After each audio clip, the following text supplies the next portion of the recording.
All right, everybody standing by, and just for the first thing we'll do is just have your name and where you're from. It's just so it's on the front of the video so everyone knows. All right, my name is Donald Shelton. I'm originally from Lancaster, Pennsylvania, but I now live in Trenton, New Jersey, where I've been for 40-some years. Okay, excellent. And it is all yours, Mr. Interviewer. Good morning. How did you and your family come to Lancaster, Pennsylvania? Were you born here, moved here, or transferred here? My grandmother moved here. We start that sentence. We, Okay. I'm just trying to make sure you take the question and put it into the front of what you have to say. Oh, oh. We, okay, we moved here through my grandmother. How about we just have the date, like in such and such, or when I was how old? we're trying to I get a wasn't picture. born yet. Oh, so do you remember About the what year? year? Just about what year? Oh, Family man. came here and It must have been in the early 20s when she came here, and from Aiken, South Carolina. And I interrupt you. They need you to say a whole sentence. See, Buddy's not gonna be on the Oh, team. So you okay. need to say, at around such and such time, my grandmother moved here from. Thanks. Right, Yeah, it doesn't, Okay. if you're not sure of a date, just around or in the neighborhood of. all right. or in the same context too, giving us some idea of why. They came from Reading, they came to Lancaster because of a new job, or, just something Right. to give us a context of how you got here, and then you can give more of that other stuff. Right. Okay? We're still going. Still going? Still going. Okay, take it again now. Okay, my grandmother moved here in the early 20s, early 30s from Aiken, South Carolina. She went to the railroad station, asked a man how far would this money take her with her two daughters, and he told her it would take her to Lancaster, Pennsylvania. And that's how she came to Lancaster, Pennsylvania.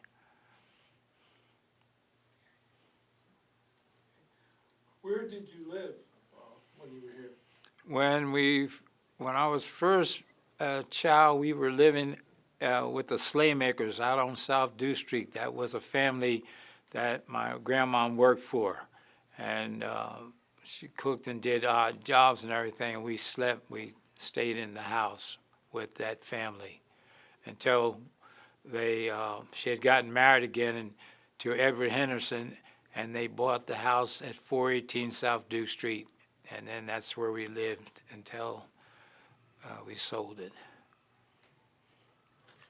And after you sold it, where did you move? I had already moved. I had moved to Trenton, New Jersey once I graduated from college, and I got a job teaching school in Trenton, New Jersey, so I moved to Trenton, New Jersey. Okay, so that was your neighbor, so that's the house you grew up in? That's the house I grew up in on South Dew Street, yes. Who were some of your neighbors at the time when you grew up in the house? All right, the house, when looking at our house, the house to the left was Dr. Travis, Dr. Stret, Dr. Cooper. The house to our right was the Christmas Attic Center. The Christmas Attic Center was actually in that house at 416 South Dew Street until they built the building around the corner on Howard Avenue. Down the street was a drugstore. There were, and I can't think of the hairdresser's name. Had a hairdresser's in that. I can't think of the lady's name. I'm sorry. And she was a neighbor. There were very few blacks in that neighborhood. Around they lived mostly on Locust Street, Howard Avenue, but not on Duke Street. The 7th Ward was a well-integrated ward there, and there were no other blacks living outside of the 7th Ward except for one family who lived out near McCaskey High School, and I often wonder how that family got out there. Other than that, if you didn't live in the 7th Ward, you lived on Barney Google Road, and you lived down along the stream, Shantytown. That's where they lived. But other than that, all the blacks lived there in the 7th Ward. Who were your running buddies and friends at that time? The running buddies and friends. As I grew up,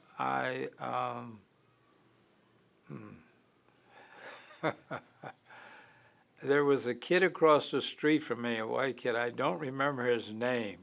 I remember his father was a salesman at Old Blenders, and I used to go across the street and play with him. And I asked my grandma one day, why when he comes over here, you'll bring him in here and give him cookies and milk, but when I go over his house, his mother never asks me to come in. And grandma just said, well, that's the way things are. Never explained to me, but I found out later on as I grew up.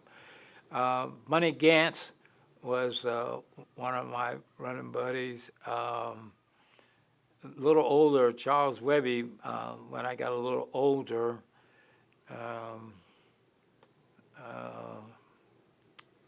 the Sims,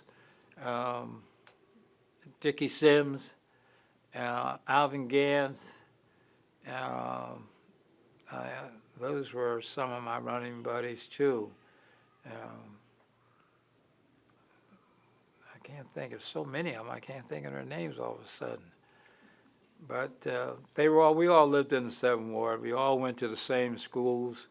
I started off at Duke Street School, which is where that senior citizen housing is now in kindergarten. From there, I went down to the school down by the cemetery, in back of the church, Strawberry Street Church. I went there, and then I went over to Higbee, and that was the beginning of a different type of environment. But I met a fellow by the name of Richard Elson, white kid, and we are still friends today. We still call one another and everything.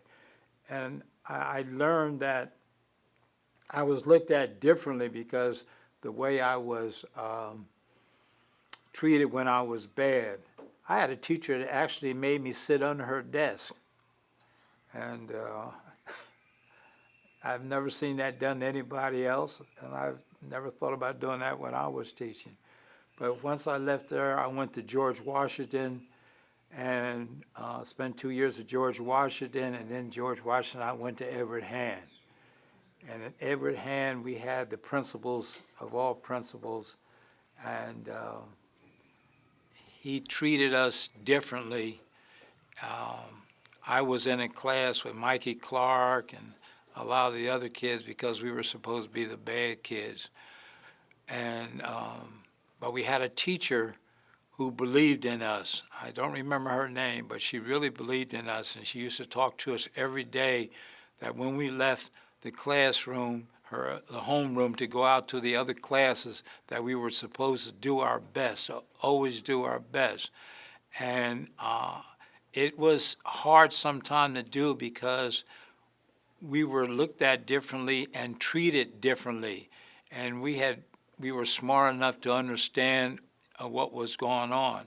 The principal at that time would always call us Socks. Come here, Socks.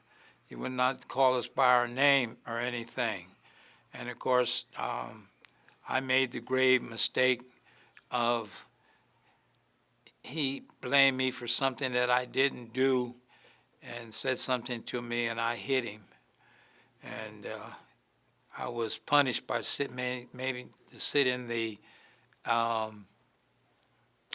stock room the rest of the day. Then we had some outstanding teacher, Mr. Birchfield. He was our math teacher. And the problem, it wasn't a problem, but he used to get some kind of, I don't know, we used to call him fits, where he would start going, and we learned to accept it. But he was a tough teacher. If he asked you a question and you knew the answer, then he'd make you hold up your hand because you should have had your hand up since you knew it. And I remember one day he did that to me, and I had to hold my hand up.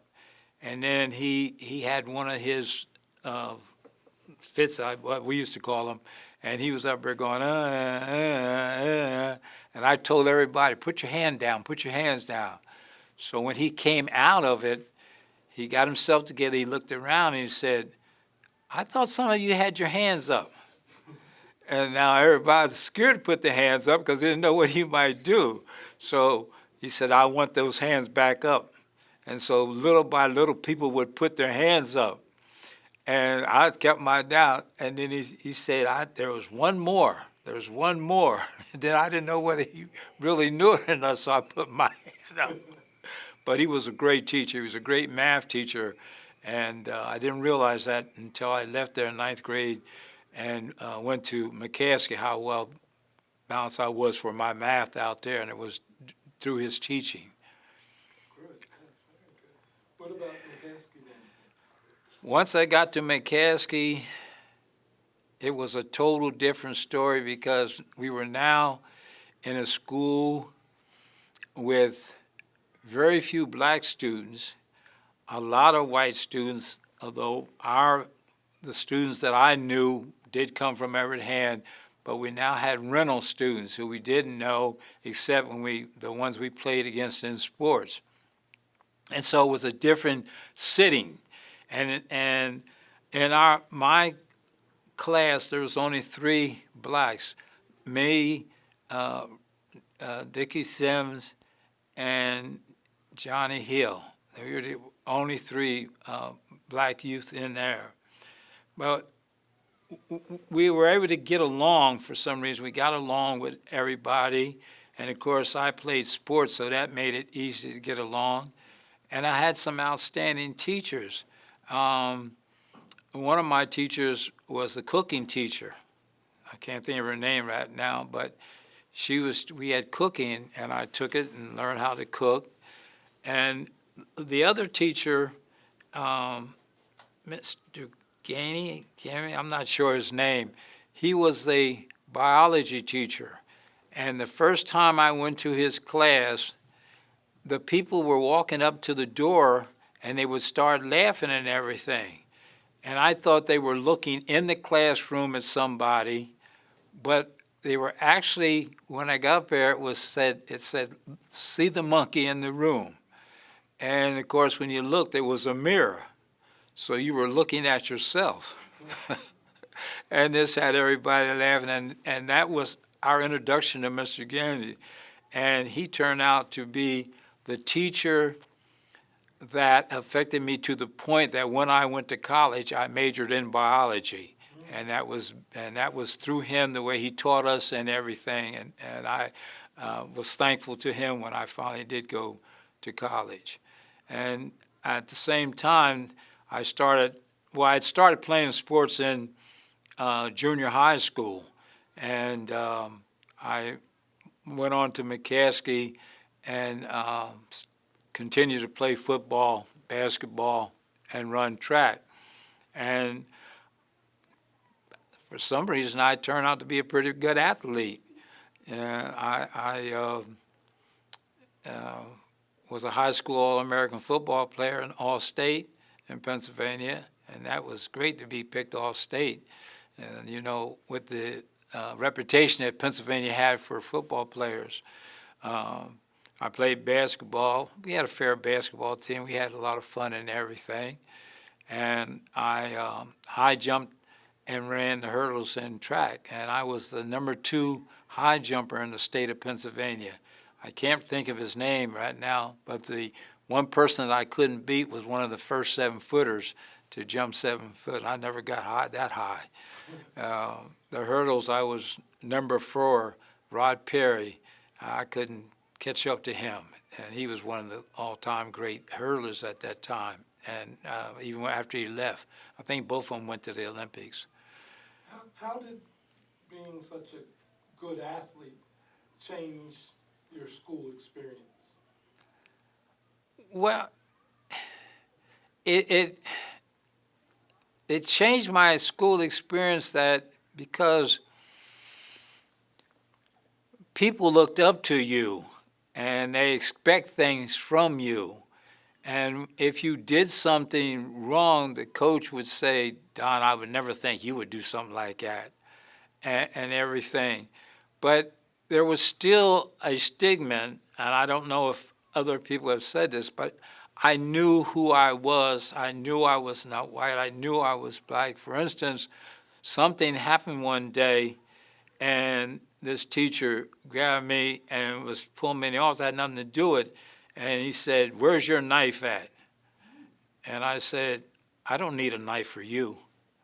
But it was just him saying something like that to me. And I know he had never said that to any other student. At least I don't think he did.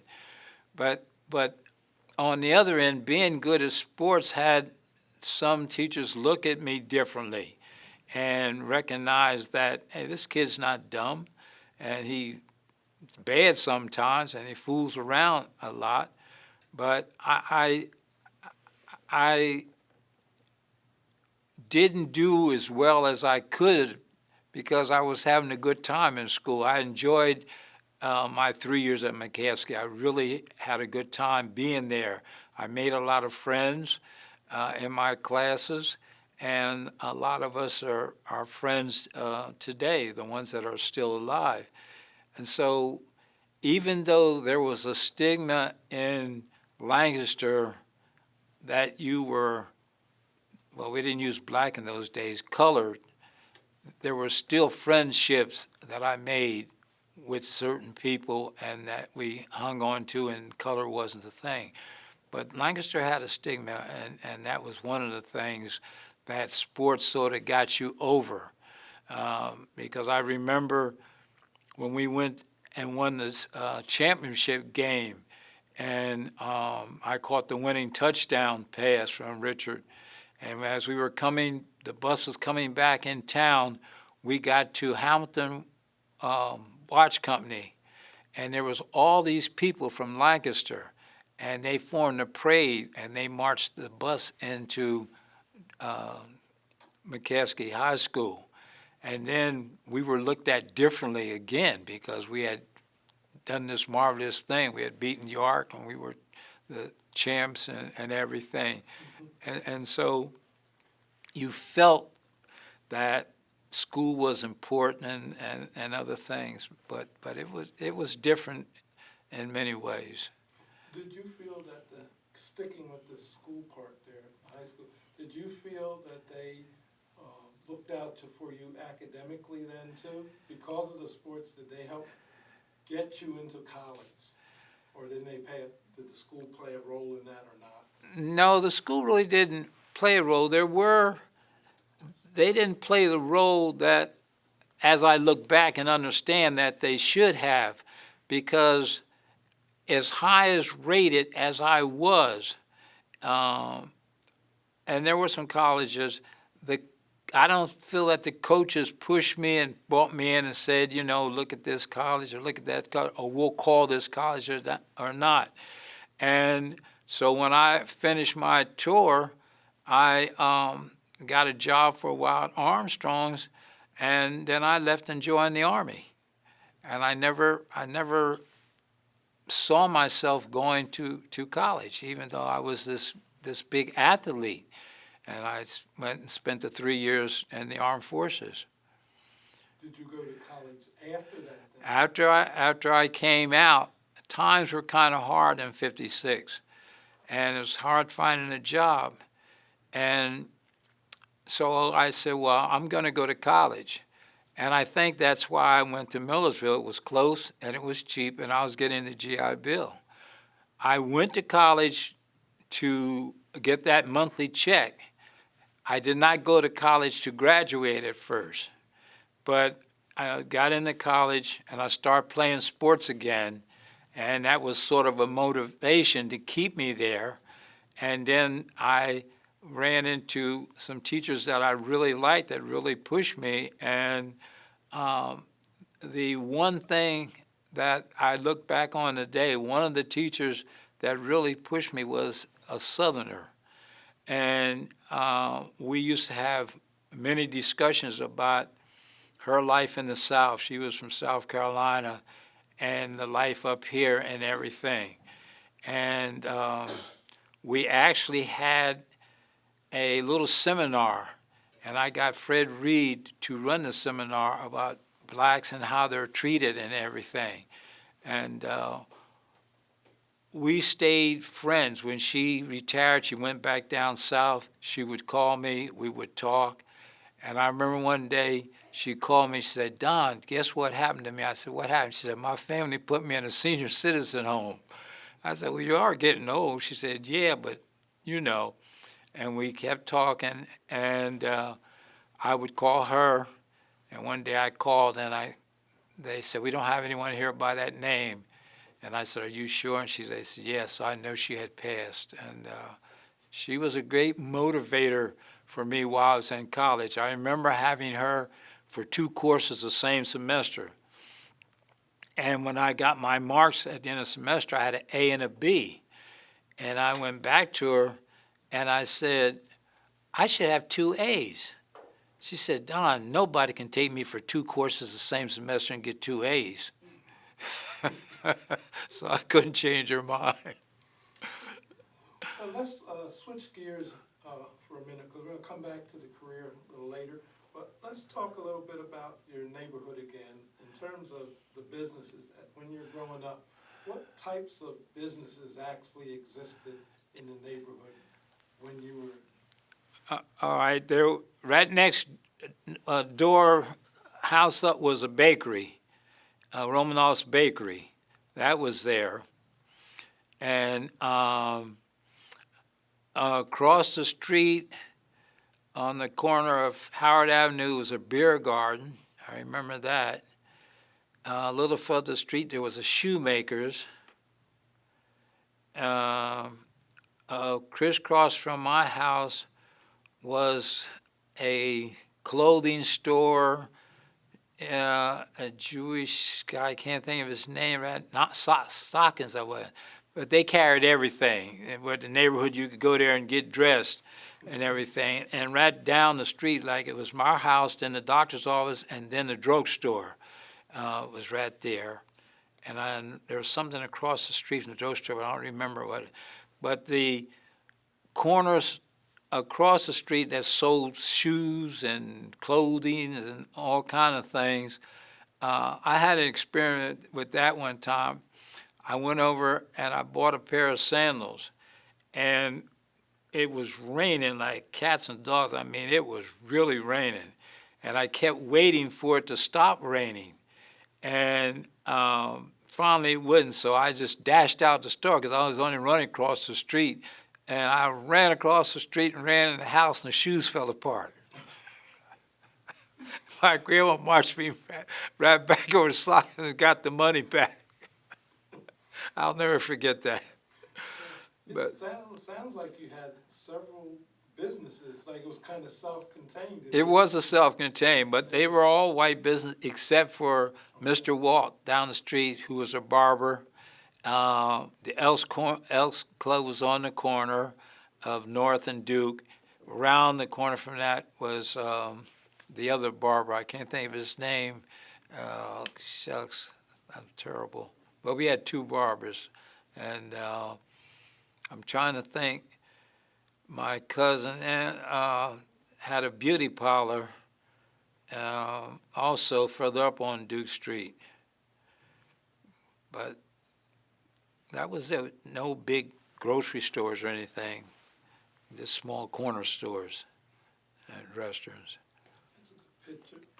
What kind of activities were you involved in your after-school days, you know, when you were still like junior high and high school? What kind of things did you do after school each day? Oh, we'd go around to Christmas attics and play and everything.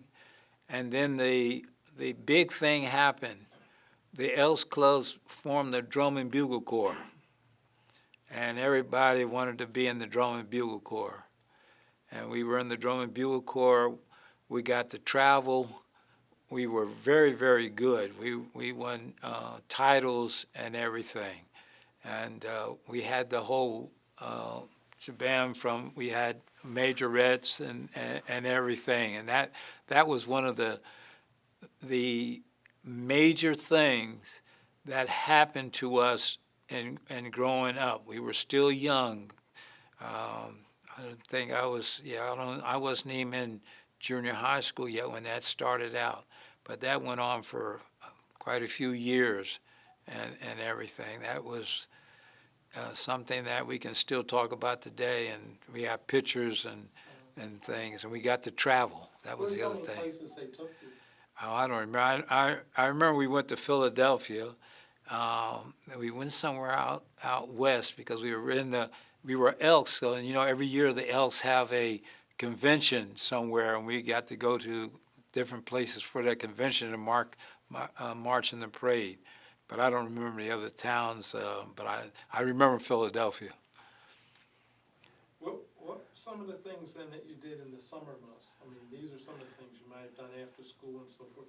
What did you do in the summer months in the neighborhood? When I was young, I shined shoes. I think, so I worked during the school year, and then in the summer I could work all day.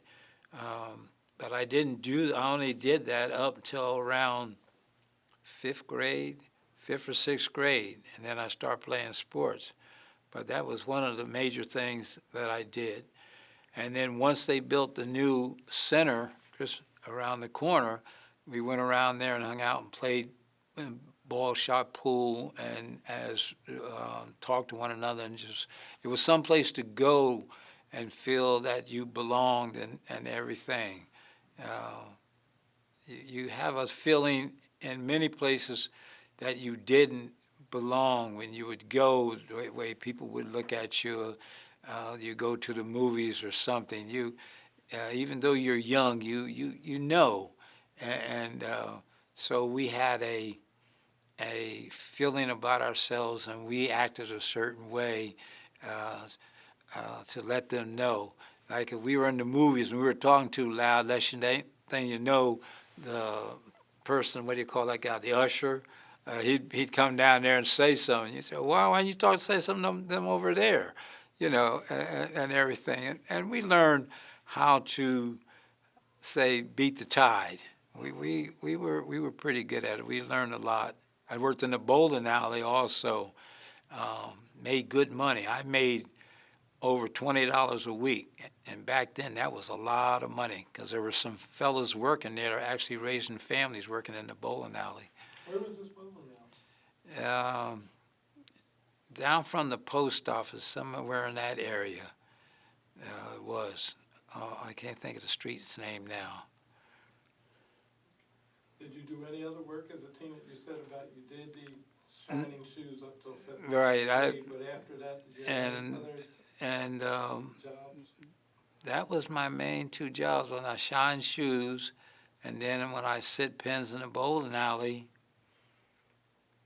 and that was it. And once I started playing sports, it was just pretty hard to do anything because I worked, I played almost the whole school year, went from one sport to another. When I finished track, school was over with and everything.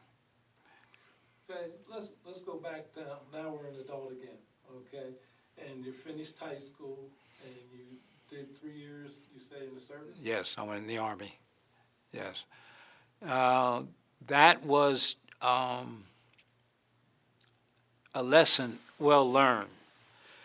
I joined the Army, and I was sent to Columbus, South Carolina. I can't think of the name of the fort down there, but that's where I did my basic training. And I remember on our way down there, I think we had gotten, I'm not sure how far down, but we pulled in some place to eat. It was 2 busloads of us.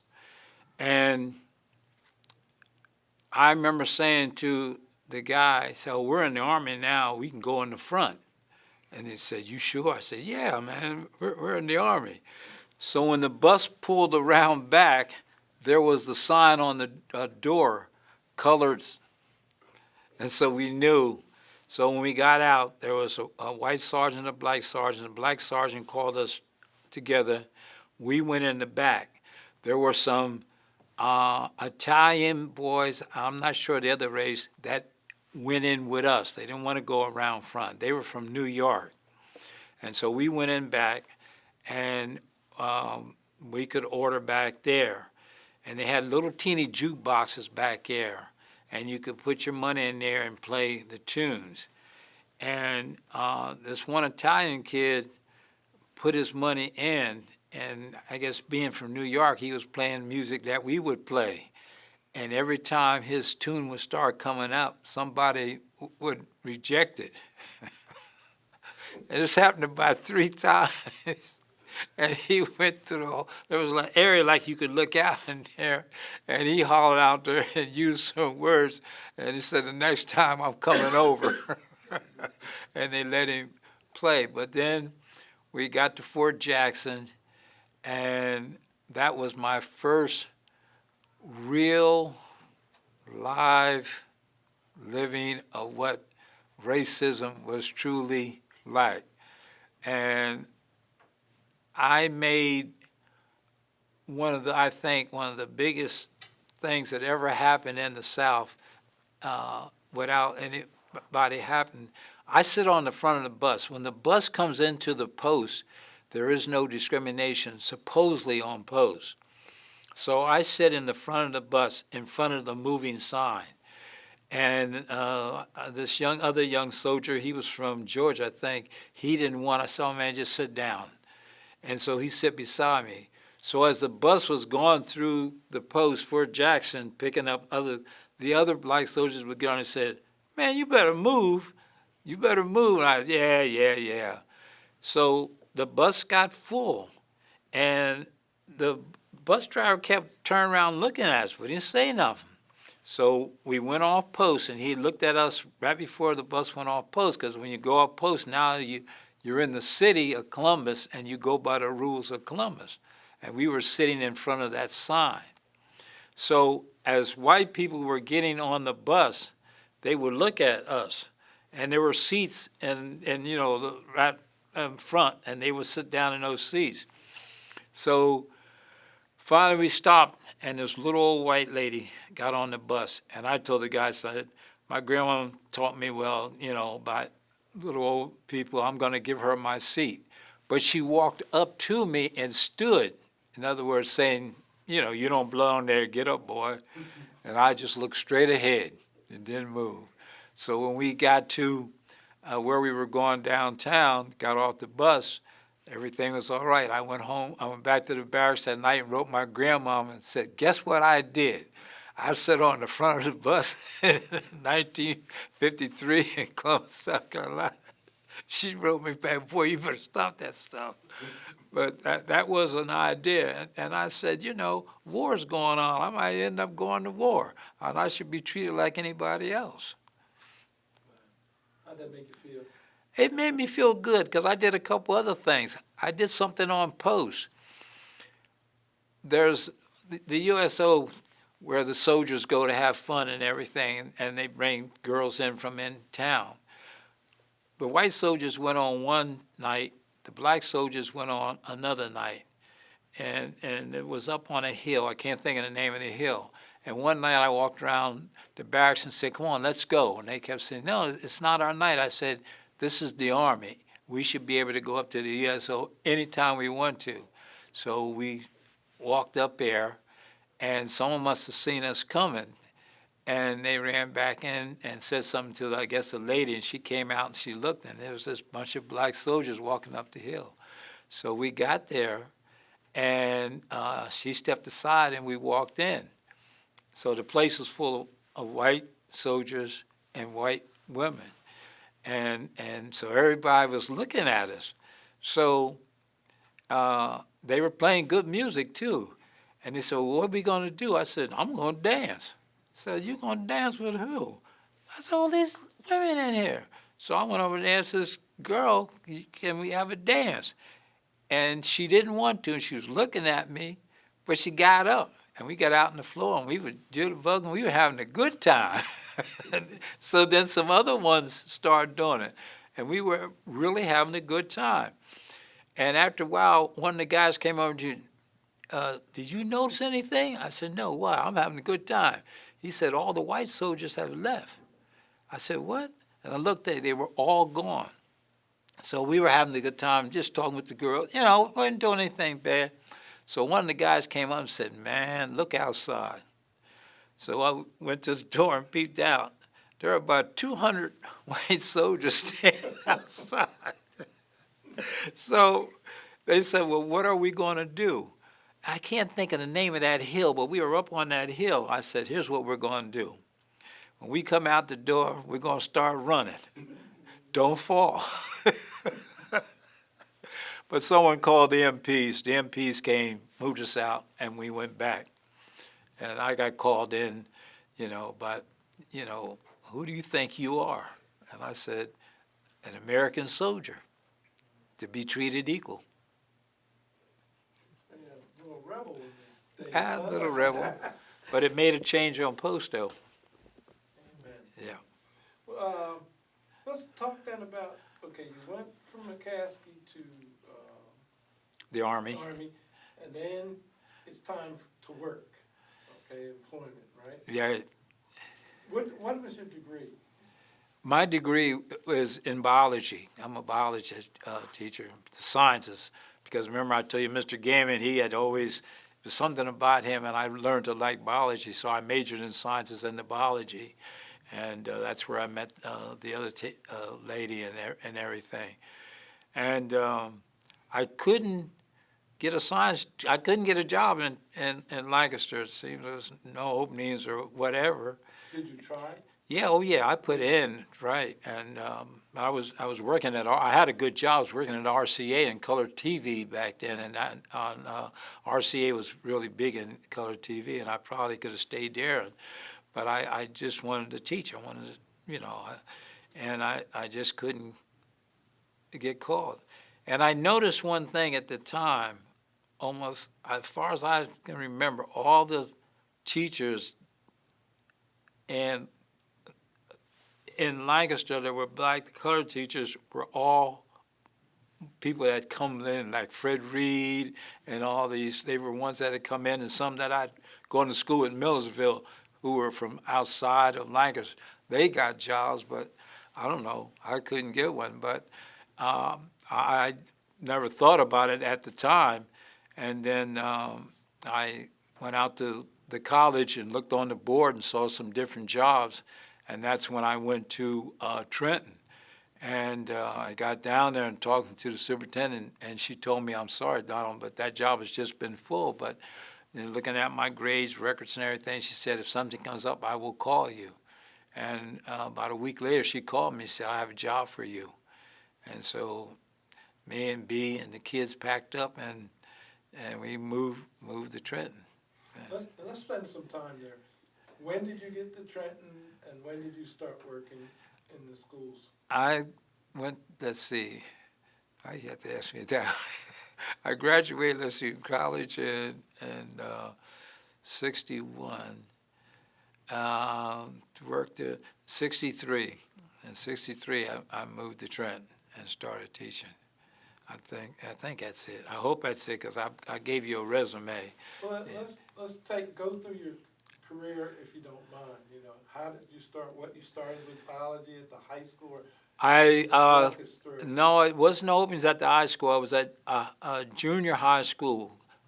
They were numbered at the time. I was at junior 1, and junior 1 was in a neighborhood that was changing. The school was becoming a predominantly black junior high school. There were still white students there, very good white students. And I started, and how can I say it? I knew what it was like to be a 7th or 8th grade student. And therefore, I knew how to get around my students. I was known as the teacher who would squeeze your shoulder, and with my hand would squeeze your head. And it got around very fast, so the kids did not fool around with me. And I knew the tricks that they would try and play, but I was there to teach them. And I worked very, very hard at that. And I got a reputation, and I was, for instance, Princeton University had a special course that they were writing to be tried out in junior high schools. And I was the teacher picked from my junior high school to go to Princeton University that summer and learn how to teach this course and to bring it back. And I came into my high school, and it was taught to the top students. And when I say top students, I mean top students. We had some tremendous students then. And it was a course where the students wrote the book. They didn't have any book. All I gave them was a notebook with nothing in it but paper. And I would do an experiment, and then they would have to explain what happened. And one I always loved was you take a glass of water, you put it on some paper towels, you put ice and water, and you fill it up at the top. And then you're talking to the class about 10 or 15 minutes, then you ask them to come up, look at the glass, and go back to their seat and write what they saw. And they all said the same thing. The glass was full of ice and water. As the ice melted and produced more water, the water ran over. And I collected them, and I said, oh, this is what you saw? And they said, yeah. So the next day when they came back, I had a thermal. And, of course, same thing. But the thermal didn't run over. And the kids were trying to say, Mr. Shelton, you're trying to trick us. Why doesn't, as the ice melt? I said, well, maybe what you said isn't true. And I finally got them to understand that ice takes up the exact amount of space in the frozen style as it does when it's water. So what they were seeing was condensation taking place when you know what happens, and the air and everything, and that's what was taking place. And there were many different things we did. And to this day, I have students that see me and they'll say to me, time, space, and matter. And to this day, and they never forgot.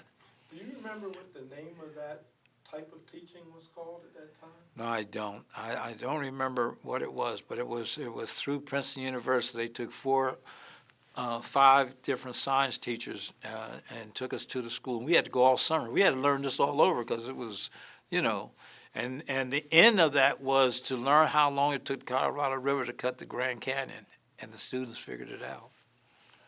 But I don't remember what it was called now. So how long then did you stay in that particular school? What did you say, number 1? Junior 1. I stayed there, I think, 10 or 12 years.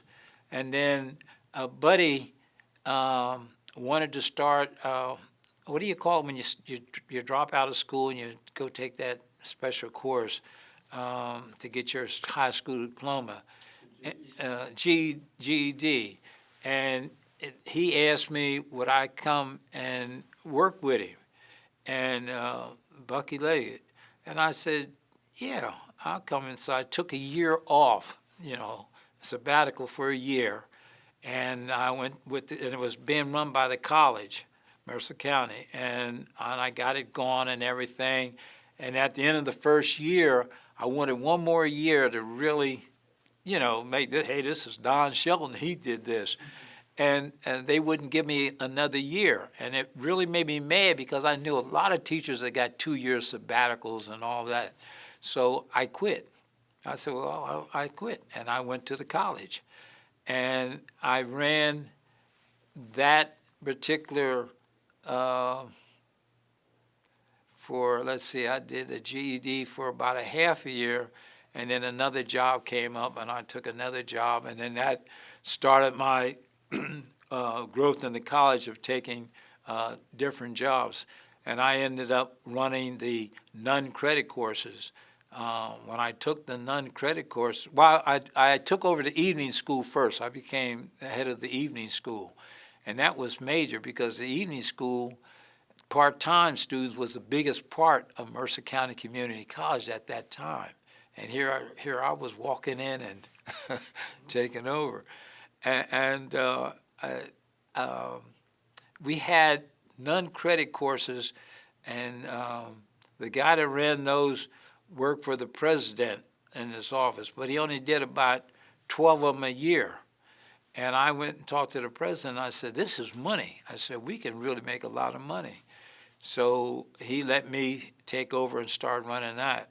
And we went from running about 12 courses a year to over 100 a year. And that's one of the, and to this day, it is still one of the big things of that part of the college. And Did you then, have to take additional education yourself? did I have to take? You know, Uh, beyond their BA or, yeah. Yeah, I took a few, and I was on my way to getting a master's, but then I would get into something else, and then I wouldn't take a course and wouldn't go back, and I kept moving, and I became a dean, and then I took over the downtown campus, and I became the head dean of the downtown campus. And then one day, the president wanted me to become assistant dean of faculty. That's tough. When you get up there, boy, you're really high. And I told him I didn't want that job. And he became a little upset with me. And I didn't want the job because I saw what the other person was doing in that job, and it was demeaning to me to see him do what they had him do. And I wouldn't do that, and so I knew it would cause a problem for me because the person that was in charge, the dean of faculty, did not treat his assistant the way he should be treated. And he, because that's a high post. All the faculty in the college reports to you too, and you should be sit up on that pedestal too. And he wasn't, so I turned it down. And there was a black guy in that position, and the president became very upset at me, Dr. Hanley became very upset that I wouldn't take that job. So what he did, he took another dean who was a full dean and sent them downtown, and they took over my job as head of the urban campus. But they left me there, so I was running everything, reporting to Beverly, and I didn't mind it because I had that thing running so smooth that I wasn't doing nothing most of the time, just sitting around my office, and I did that for a long time. Then he called me one day and said, "Don, I need you to take over the athletic department," and that's how he got me out of there because I know she wanted me out of there too, and I said, "Okay, I'll come out and take over the athletic department." And this is still at Mercer? And this is still at Mercer. Yeah, I never left Mercer. I went out and took over the athletic department. And at the same time, he shifted the non-credit courses out there under another dean and who I worked with. And so I was still working with the non-credit stuff, but I was head of the athletic department, and we had soccer, basketball, everything but football. We didn't have football, and that's. So how did your educational career end?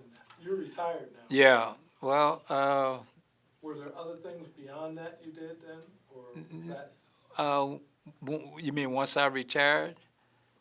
Did you retire from Mercer? Yes, I had worked there long enough, and one day I just retired. I just said, I wasn't rich enough, but I thought I had it, and I retired. And I was on the school board, and that helped because I was on the school board for like 17 years or something.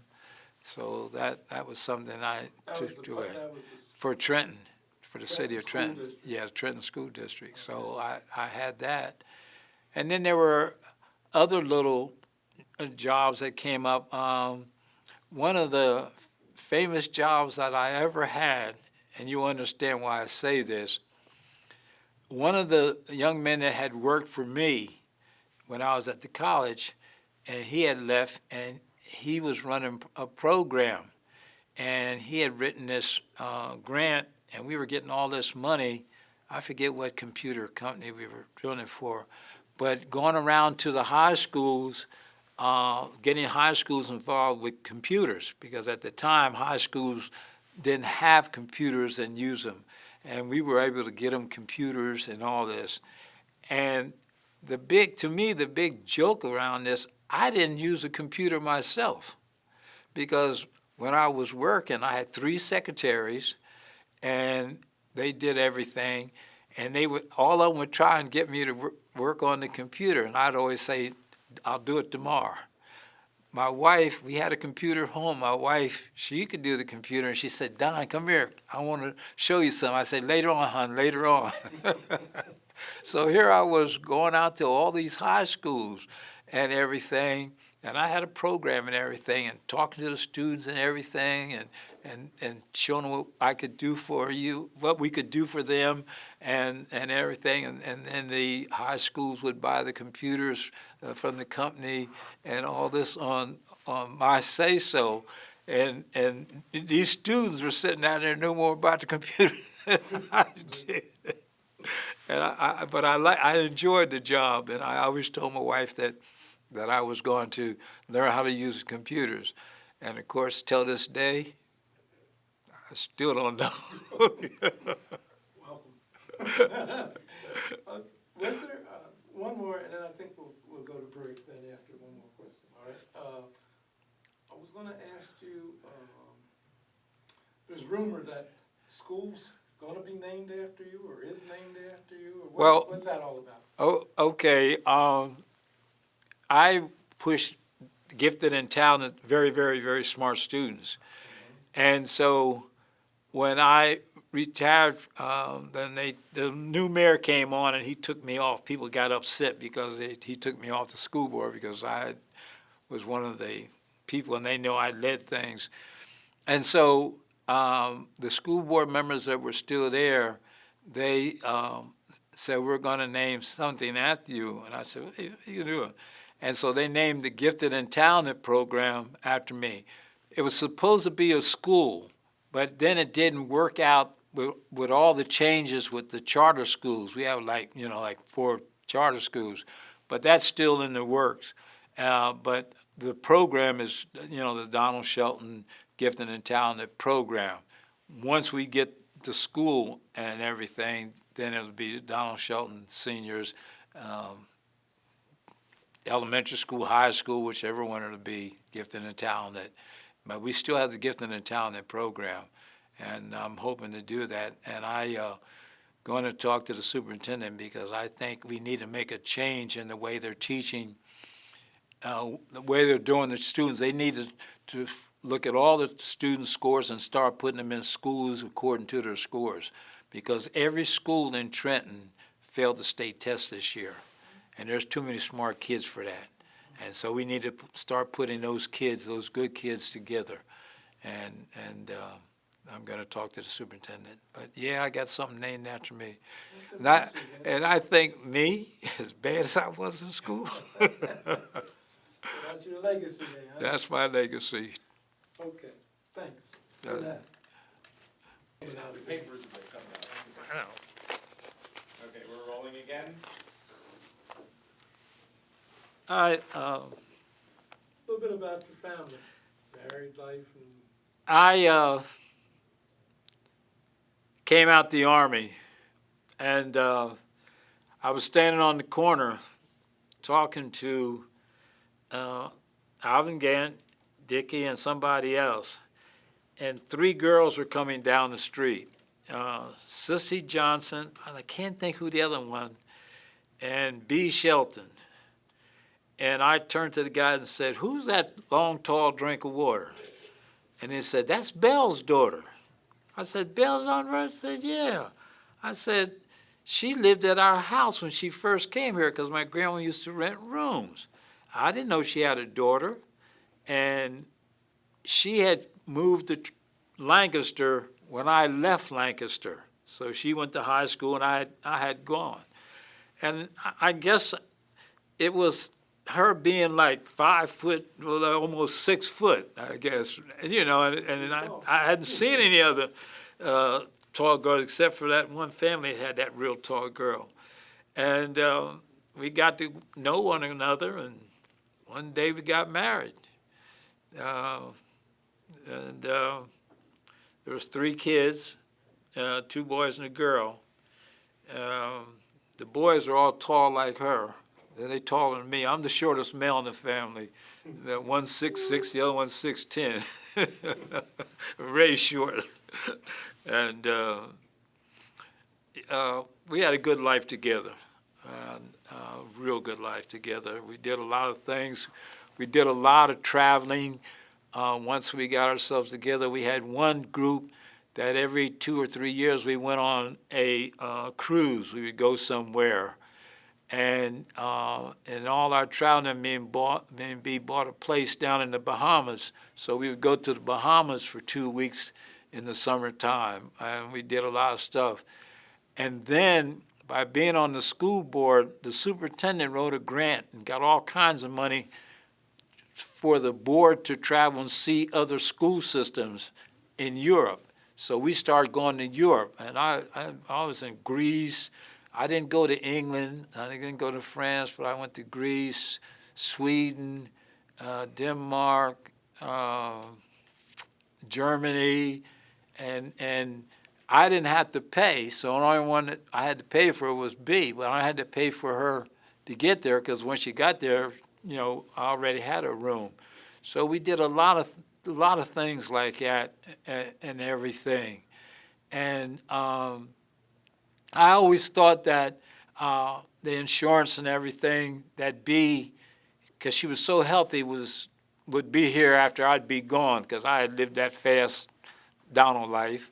And I'll never forget, we came back from the cruise to Alaska, and she was sick, and she went to her doctor, who I didn't like, and he treated her, and everything seemed to be all right. And then she had the same problem again, and she was going to go back to him. And I said, oh, no, I said, you're going to see a specialist now. And I talked to her friend. Her friend was head of the state nursing thing. She was a big shot, and she agreed with me. So we got B to go, and they discovered she had cancer. And then,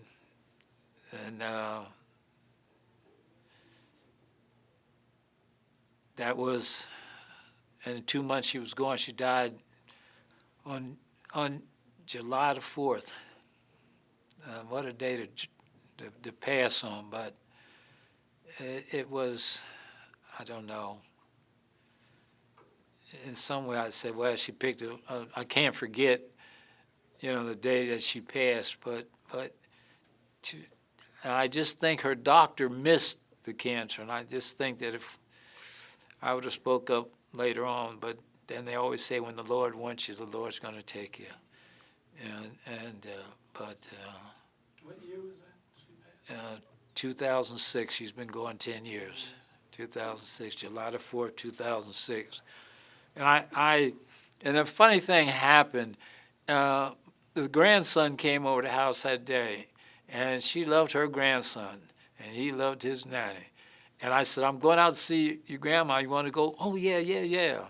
So when we got out there, the oldest son was in there, and he was stroking her hand, and she was like in a coma, like she was asleep. And so we were going in, standing around, and I was talking. And her friend, I said some things. I don't remember what I said now, but her friend said, Don, come here. And we went out, and she said, Don, now you know hearing is the last thing that goes. That's the saying. And we were out there talking, me and Liz, and all of a sudden my grandson came running out the room, and I know what was happening. She was going through that last thing, and I ran in and told her I loved her, and that was it. And then she was gone. And And I often think about that because I thought I was the one who was in bad health and, you know, and everything. And I thought Bee's going to be here a long time and she'll be without me. And here I am without her. And you never know. You just never know. We don't know what's been written for us. Yeah, You can certainly tell from your face. yeah, She meant a lot to you. yeah, she did. Yeah, and the kids miss her too. They really miss their mom. They really do. And she was one of those mothers. She had an answer for everything. I guess that's a good place to Good. closure to it. Yeah. But I certainly appreciate what you said today and giving us some eye-opening information, and I think this will be a good one. Well, I hope I did all right. You did more than all right. Thank you. Bye, and we are rolling again. Okay. Then I'd like to ask you, you talked a lot about athletics earlier, but we'd like to get a little more information on how do you think your athletic career got started? What was the first sport that you really got into and at hand, and take it from there? I played sports before I really played sports in school. We had baseball. I remember playing for, I can't think of their names now, the men in the 7th Ward.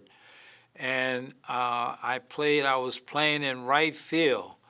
And we were playing a very important game out in that school right next to McCaskey. And someone hit a ball out in right field. And two girls were walking catty-corner to the field, and they had these short shorts on. And I was standing there watching them, and all of a sudden I heard them saying, "Get the ball, Donald, get the ball, Shelton, get the ball." Oh, what ball? I didn't know where the ball was. So that ended my baseball career. I quit, right? But then the center came, and then I would start playing basketball and playing basketball at the center and everything. Is center another name for Christmas Addict? Yeah, that's another name for Christmas Addicts. Sorry about that, yeah. We started with, then Crispus Attucks came about. Yeah, it was Christmas Addicts. And I got to junior high. I didn't play any sports in the first 2 years at junior high. I was one of those students that I was smart enough to be bad, and it just didn't go, and I didn't like the way the principal was running the school, and I always remember this. Somebody had stole something or did something, and he called all the black boys into the auditorium, and 2 policemen stood at the door, and he would watch us up. He'd call us by name, and we walk up there, and he'd say, "Come here, Socks," because that's what he calls. Is it this the one? And they would look at us, no. And I never forgot that. I was always upset about that, but I didn't play in it. And then, like I said, I didn't do anything in 8th grade, especially after I hit him. And I tell you about that. And then in 9th grade, I don't know, I just changed. I said, I want to play. And it was all, Mikey Clark was there, and it was all these, other guys. So I started playing. And I started off playing in football. I was a quarterback. I was going to be a quarterback. And I was doing pretty good. I think I was beating Richard Elson. And they were looking for people who could tackle Mikey Clark. And he was a monster, to us like he was like a grown man, and these guys wouldn't hit him. And I was standing there beside the coach, and he was complaining about it. I said, "You want someone to tackle him?" He said, "Yeah." I said, "I'll tackle him for you." He said, "Well, get in there and tackle him." So he came running down. I hit him, and he said, "Do it again." And I did it again. And then I ended up being, my quarterback position went out the window, and I ended up being a defensive end. I played both ways, but, and I did get a lot of tackles and everything. And but I wanted to be a quarterback, but I couldn't, and that was it. I went on to the high school, and that got me in. But basketball, that was something that, of course, started at the center, the Christmas Addicts. That's where we really started, because we were really in that, and I grew a little bit faster than the other guys, and I was taller than Dickie and all the other, Johnny Hill and all them, and so I learned to play basketball there and love it. So once I got started in ninth grade, I just carried it through. I meant to bring the picture and show you my ninth grade team. And then I went to high school. When I went out to the high school, they had us all come out there, Everhand and Reynolds. But they kept us together, and they didn't let anyone go up to varsity. We played together as junior varsity. And then the next year we went into varsity. And I was lucky enough to be on the first team all the time. And I don't know, I wanted to be good for myself and prove to myself that I could do these things and everything. And it was just important to me. I didn't worry about the schoolwork, because when I could do that, it was no big thing. But sports was big, because there was always someone that was better. You know what I mean? And I wanted to be better. I wanted to be in that next line. So I really put my heart and soul into really playing and learning and watching the colleges and stuff and doing what they did. And it just worked out. I didn't have a very big body. I was very skinny, but for some reason, I was a terror on defense, and I got a good name, and then things just worked out right. And like I said, and by the time I became a senior, the kids at Reynolds and the kids at junior at Everhand, we had come together. And we came together and we formed a team. And this was the team that was going to lead us to the championship. And we had the right attitude. We didn't blame one another. We said, come on, you can do better. We didn't blame. And that was that whole year. And we ended up, in the end, we lost one or two games. But we ended up in the end playing York for the championship. We tied Reading, and we wanted to beat them. But when we got to the championship game, it was a good game, and we won. We won. Like I said, he threw a pass to me, and I was looking at the thing, and I jumped up in the air and caught the pass, and the player was right on me, the halfback, but for some reason, he tried to tackle me. He had his arms around me, but he just slid right off. And he slid right off, and I just turned around and ran into the end zone and scored a touchdown. And, of course, we went, wow. The crowd went wild, right? Yeah, and the town went wow, and it was a big thing. But I guess coming up and being with the right adults helped too. And I can't think of some of those, the names, that hurts. That helped us as to play and to have the right attitude, and don't blame John because you didn't do something. You didn't do it right. You didn't do it right, and everything. And we learned too that it was a sport. It was a game. And enjoy it. If you can't enjoy it, then don't play it. And that was important. And I really enjoyed playing sports. And it was. Seems to have served you well. It did. And I played it in college, and I had fun. I mean, I had so much fun. I remember in college, the first year I went to college, I played football. And when the football season ended, I went to the basketball. And our first game was with LaSalle University. And this was Millersville playing LaSalle. And LaSalle was big then. They were ranked and all this. And I had just gotten on a team. I'd been on the team about 2 weeks. And so we went down to Philadelphia, playing down there.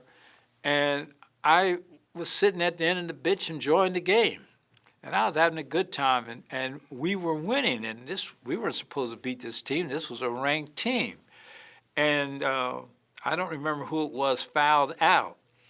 And the coach knew that he had seen me in practice. I could really soar. I could really jump. I could dunk and do all that, but we didn't dunk back then.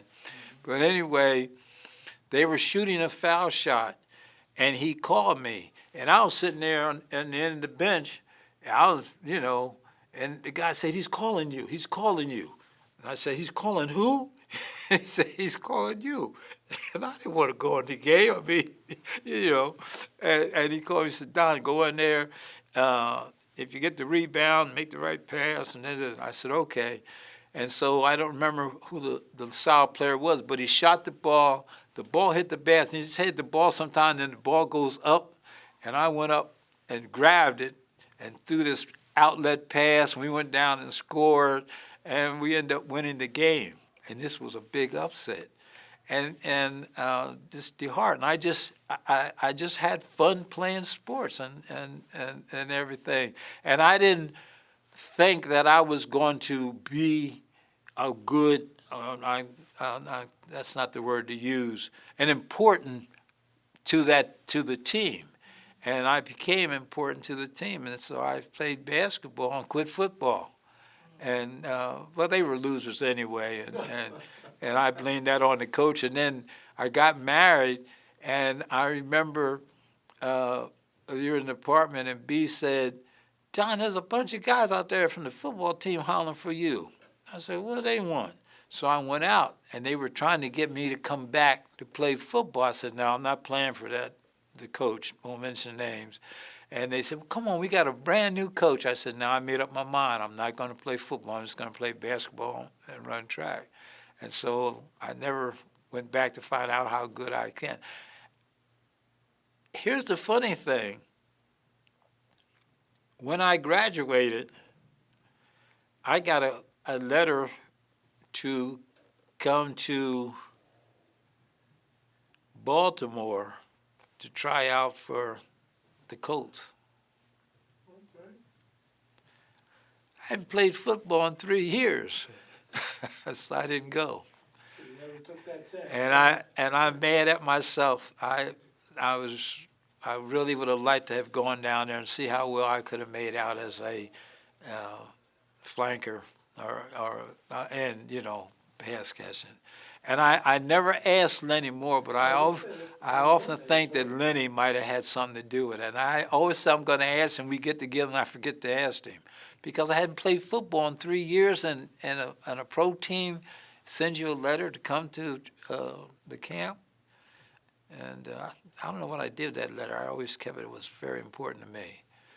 But sports was just something to do. And I guess what the adults were doing at the time was keeping us out of trouble. They put us in, and we enjoyed doing it, and you learned from, and I guess that's what it was. And then, and then when people start saying your name, you see your name in the paper, that just makes it that much easier. And back then, they gave you a lot of coverage. Yeah. When the casket got Yeah. a lot of coverage. Did a lot of coverage. Okay, so now, put yourself back into the Seventh Ward. What were some of the as a young man, what were some of the major news stories that impacted you while living in the Seventh Ward? Major News stories. news stories. Wow. I don't know. That's, Nothing big happened in your time? well, there were plenty of things happened right now. I just can't think. How about Well- rephrasing it? What was your reaction to the outbreak of World War II? World War II? That was, Okay, World War II, we used to see in the movies all the time because they always showed, what do you call it, news. When we went to the movies every Saturday. Went to the Hamilton Theater to see the cowboy picture, the funny picture, and the news. And when the news came on, it came on with the American flag waving and the soldiers going to war. And we were always winning the war and everything. And even though I knew some people because my uncle had gone to the Army, we never really saw black soldiers or anything like that, And but we knew the war was important, and they said so many bad things about Hitler and everything. you'd have been closer to the Korean War. Yeah, I was close to the Korean War, and so it changed because then when all the soldiers came home and things were happening fast and everything. When I became a senior, then the Korean War was going on. And when I joined the Army, I wasn't thinking about the Korean War. I was just getting away because I didn't go away to college and things just weren't happening in Lancaster and work and everything, so I just joined the Army. I didn't know I was going to end up in Korea. Okay, let's go this way then. What did you feel about living in the Seventh Ward at the time you were growing up? I thought it was the place to be because that's where so many of my friends were and everything. And we didn't know that we were poor because we were eating, and thank God for the Amishmen because that's where the families went every Saturday to the market and bought their food and everything. We didn't have no, those big supermarkets and anything like that. We depended on going down there. Excuse me, and you went to the same people for everything. And so you grew up with their kids. You got to know the Amish families quite well. So it was different and everything.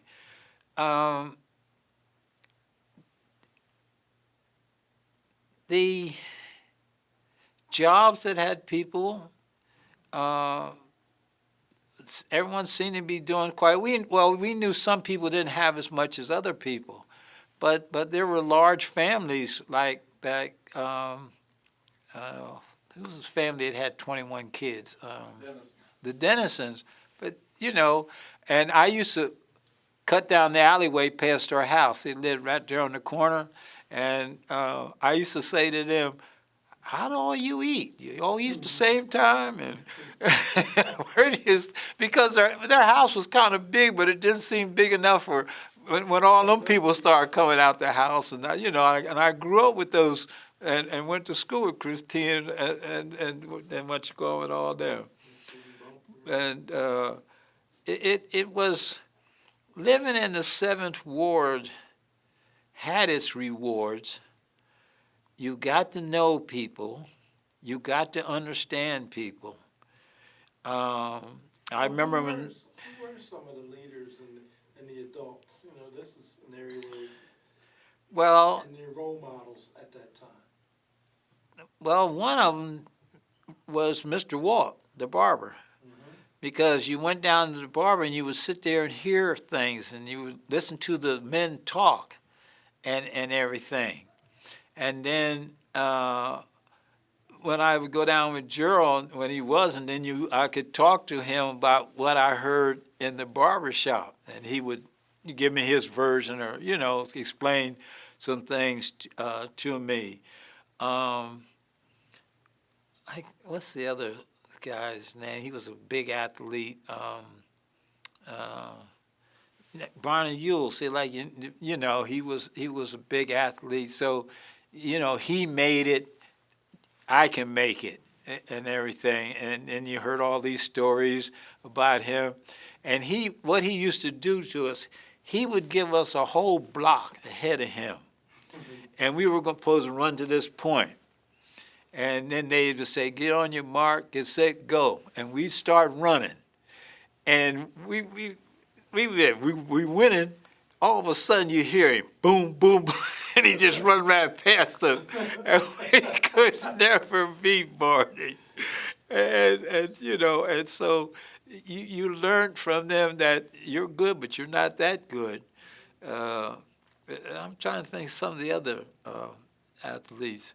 You had Or even business leaders or ministers or just people the that ministers. represented your leadership. Yeah, the church ministers, not the Baptist church, the family, the Matthews. He was the leader up there. And of course, I went to church every Sunday because my grandma was a choir director. And so every Sunday we went to church. I had a lot of fun in church, though. We did a lot of things and everything. But me and my brother had to sing on the choir. And I'll never forget the day we came out the house, and my grandma turned down Locust Street instead of going up Locust Street. And Jackie looked at me and I looked at him. Then we thought, we're going down here and sing at the church, the Methodist church down there. And we got down there, we went in, and we sat down in the audience. And we was looking at one another, and church was over with, we went home. And came next Sunday, we went down the hill instead of going up the hill. And then we got it. We weren't going back to the Baptist church anymore. We didn't know what happened, anything. But we were happy because we weren't going to have to sing on the choir no more. And then I don't know how long it was, but one night, Grandma said, "All right, boys, let's go." We said, "Go where?" "We got choir practice." We said, "Choir practice, Grandma?" He said, "I'm the new choir director." And we were right back on the choir again. So you switched from Ebenezer to Yeah, Bethel. yeah, went from one to the other. But I had a lot of fun in church. Church was a lot of fun, and the games that they had us play and for holidays and things like that, and bobbing the apples. That was the first place I bobbed apples was in, I forget what day it was, but trying to get an apple in the water, and that's quite hard.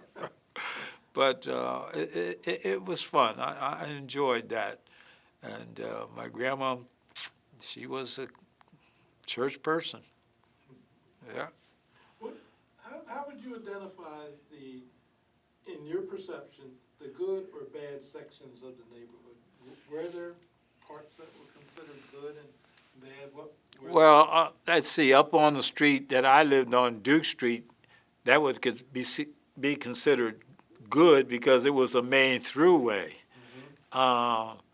If you turn down North Street, that would, let's see, which part of North Street would be considered going down North Street would be sort of considered bad.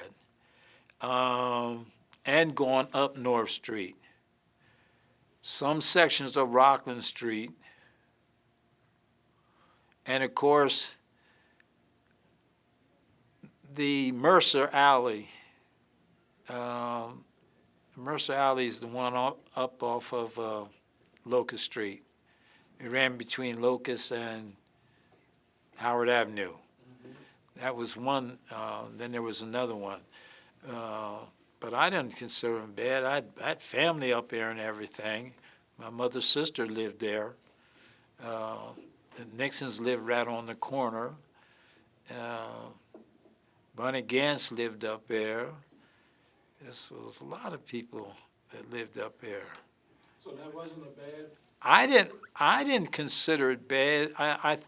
Well, let's say it this way. Things happened there that didn't happen on maybe Duke Street or something like that, Yeah. which would, and in that way, I guess we would consider it bad and everything. And like the same like on North Street, off of North Street. Barney Google Road, people lived down there, but I don't remember Barney Google Road being a bad place. But some people may. The other place I can't think of the name of it was back down in back of Everett Hand, down there. Those homes down there. There was a whole lot of homes down there going toward the river. I remember. I can't. What was that? Shantytown. Shantytown. That was considered a little bad too. But overall, it you know, you had fights and things that took place, and I guess there were some shootings, but similar to other neighborhoods. we ran to them, not away from them.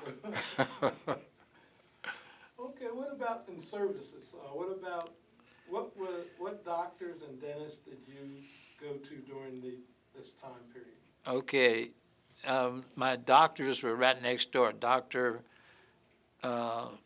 Strett, Dr. Travis. One was a dentist, one was a doctor, and then Dr. I can't think of his name, little short guy that came later on. Oh, God. I can't think of his name.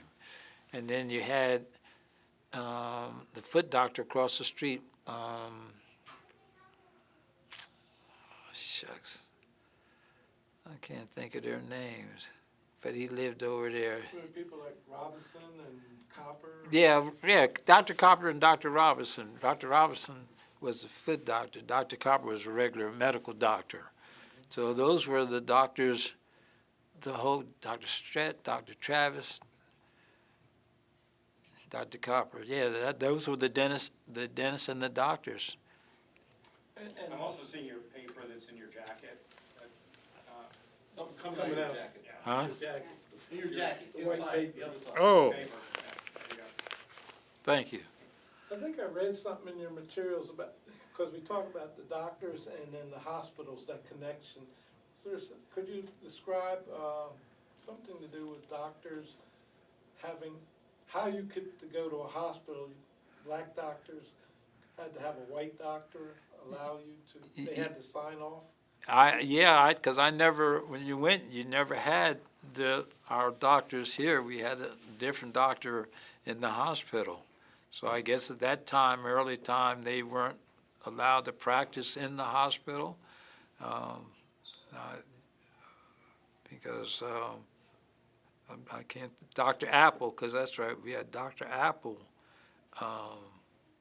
when we went to the doctors and some of those things. So which hospitals did you go to at that time? Lancaster General, General? yeah, the one out on, where was it? Duke Street? Mhm. Yeah, Duke Street. It's half funny, that can't be used. And- Would you ask him, I'm looking at. would you start all over with that whole thing? When we were kids, we went to this hospital, this doctor. and- Right, we went to Lancaster General. Some people went to St. Joe's Hospital, but all the doctors that my grandma took me to were the Lancaster General's Hospital. And people worked, I don't know, probably some people worked at St. Joe's, I didn't know.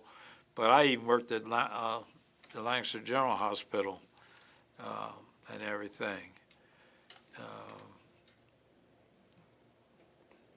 They were good hospitals. I mean, I didn't hear anything bad about them.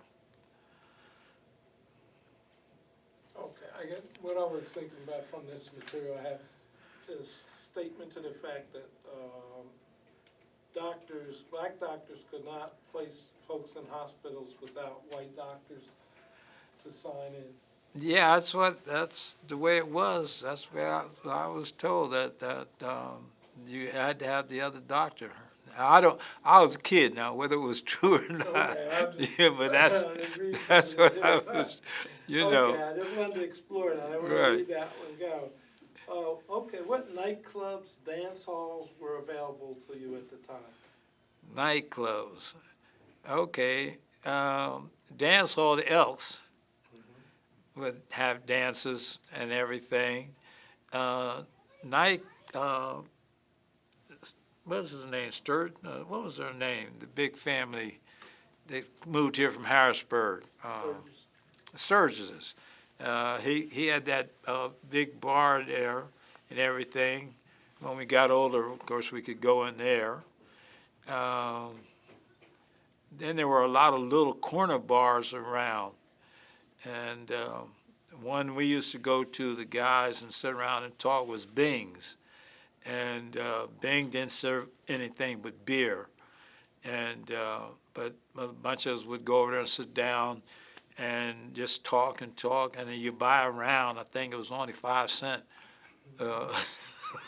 you know, for each one. So you spent 30 cents. You bought, 6 beers. Then there was one right on the corner of Duke and Howard Avenue. I can't think of the name of that one. But I never ever spent much time in there when I got older. But yeah, that was it. And the Elks Club. Can't forget the Elks Club. That was a big one. Once, because we all were junior herds and we became Elks, and so we spent a lot of time in the Elks Club. That was a very important part of our life growing up when we had the Drum and Bugle Corps, which was run through the Elks, and we got to travel and see the country. All right, 2 questions back to back. You can do either one. First, what did you like least about living in the 7th Ward and why? And what did you like best about living in the 7th Ward and why? You can do it in either order. Well, I guess the one thing you liked about living in the 7th Ward, at least I did, all your friends were within walking distance. You didn't have to get in a car to go see somebody. You just walk 2 or 3 blocks and turn down Howard Avenue or North Street, Strawberry Street, and that was the one thing that I liked about it. The different areas that you hung out, if you were going to bars, were all in that thing. So it was a very, very close community in that light. And you say, what didn't I like about What was the least the lease? thing that you liked least about living in the area?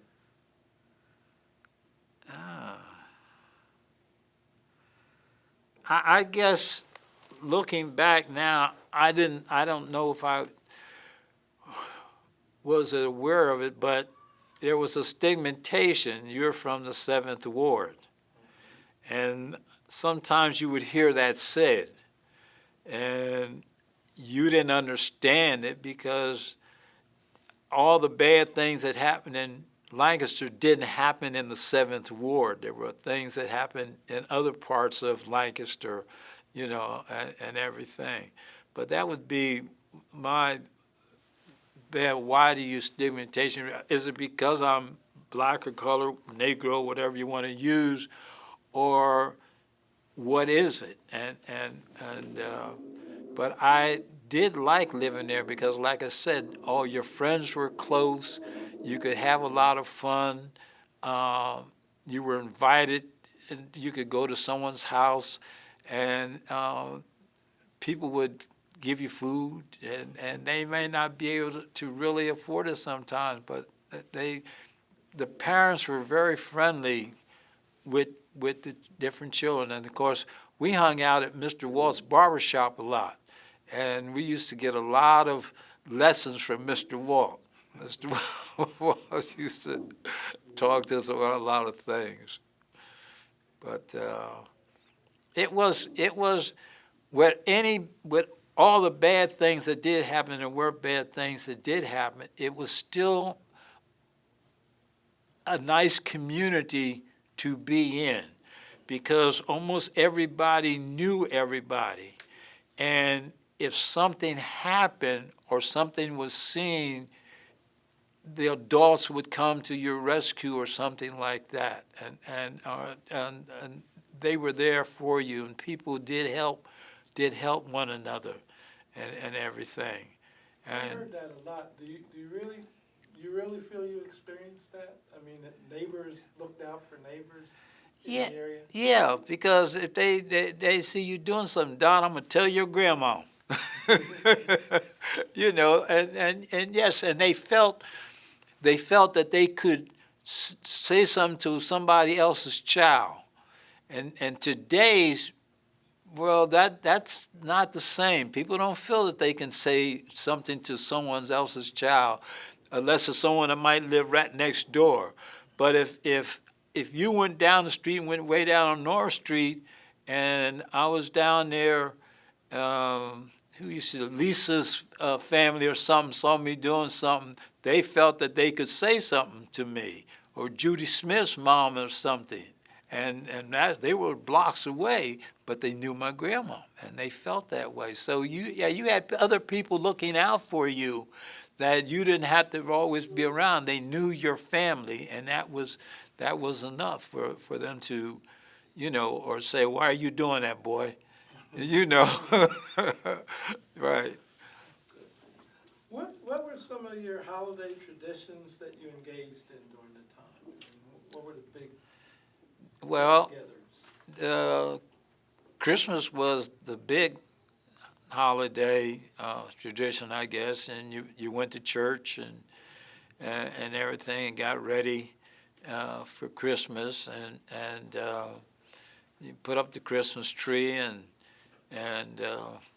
you woke up real early and ran downstairs to see what you had. One morning, I woke up from my brother, and I ran downstairs, and I saw Santa Claus. And I turned around and ran back upstairs. And I told my brother, I said, Jack, Santa Claus is downstairs. And we came downstairs. What it was a picture of Santa, of the face mask, but it was behind the Christmas tree on the side, and it was up, so it looked like, when I first saw it, that it was actually Santa Claus. I will never forget that. And we laughed about it. Easter, of course, was food. I think all of the holidays, Thanksgiving and all of them, were feed days.